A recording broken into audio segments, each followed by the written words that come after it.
অন্যদিকে শান্তনু ঠাকুরের বিরুদ্ধে পোস্টার, বনগাঁর বিজেপি প্রার্থীর বিরুদ্ধে পোস্টার, কল্যাণীর একাধিক জায়গায় পোস্টার। যে ছবি আপনাদেরকে দেখাচ্ছি, শান্তনু ঠাকুরের বিরুদ্ধে পোস্টার, বনগাঁর বিজেপি প্রার্থীর বিরুদ্ধে পোস্টার, যেখানে কল্যাণীর একাধিক জায়গায় সেই পোস্টারের ছবির সামনে উঠে আসে এবং তৃণমূলের বিরুদ্ধে অভিযোগ বিজেপির। সেরা হলো শান্তনু ঠাকুরের পোস্টার, সেই ছবি এই মুহূর্তে আপনাদেরকে দেখাচ্ছি। কল্যাণীর একাধিক জায়গায় সেই পোস্টার পড়ে, যেখানে বনগাঁর বিজেপি প্রার্থীর বিরুদ্ধে সেই পোস্টার এবং অভিযোগ সরাসরি তৃণমূল বিরুদ্ধে অভিযোগ আনছে বিজেপি এবং বিজেপির অভিযোগ অস্বীকার তৃণমূলের।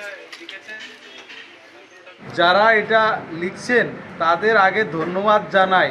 আজকে দেশ স্বাধীনের পরে যেসব এমপিরা এসছেন, সংসদে গেছেন, তাদের মধ্যে কয়জন কি করতে পেরেছেন এই বনগাঁর জন্য সেটা আগে তারা দেখুক। আজকে শান্তনু ঠাকুর সংসদে আছেন বলে আমাদের যেটি হয়েছে, গঙ্গার ভাঙ্গন বাদন হচ্ছে।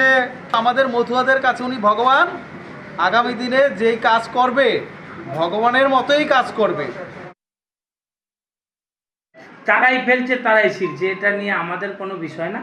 বিজেপিরই ধরুন হতে পারে, কোথাও আপনি দেখেছেনই বিধায়ক যেখানে থাকছেন সেখানে ক্যান্ডিডেটের থাকছেন না। আমার দিক দিয়ে আমি বলবো, যে পোস্টার দিয়েছে তাকে আমি ধন্যবাদ জানাই। সুবুদ্ধি উদয় হয়েছে মানুষ। তৃণমূল কংগ্রেসের কাজ সারা দিন ব্যাপী হয়, রাতের অন্ধকারে কারা কাজ করে? যদি আমরাই লাগাই, আমাদেরই লাগানোর ব্যাপার তারা বলে, তাহলে আমরা তো দিনের বেলা করব, আমরা রাতে কেন করব?